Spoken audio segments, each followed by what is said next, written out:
हीराकुद जलभंडारु आज पुणी खोलिला गेट। वर्तमान पर्यंत मोट 14 गेट दे बन्या जल निष्कासन करा जाउथुमा नै जलभंडार कर्तृपक्ष सूचना दैछन्ति। हीराकुद जलभंडारु बाम पटरे 9 गोटी और डाहाण पटरे 5 गोटी गेट रे बन्या जल निष्कासन हेउछि।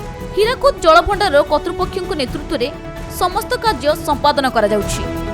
शुक्रवार सकाळ सुधा हीराकुद जलभंडार रे जलपतन 612.25 फुट थिबा बेले जलभंडार को प्रति सेकेंड रे 2,86,136 क्यूसेक जल प्रवेश करुथिबा बेले वर्तमान सुधा जलभंडारु सेकेंड पिछा 1,57,743 क्यूसेक जल निष्कासित करा जाउछि। तेबे जलभंडार को जल प्रवेश परिमाण वृद्धि हेबा परे आज सकाळु आउ 6 गोटी गेट खोला जाई मोट 14 गोटी गेट रे बन्या जल निष्कासन हेउछि।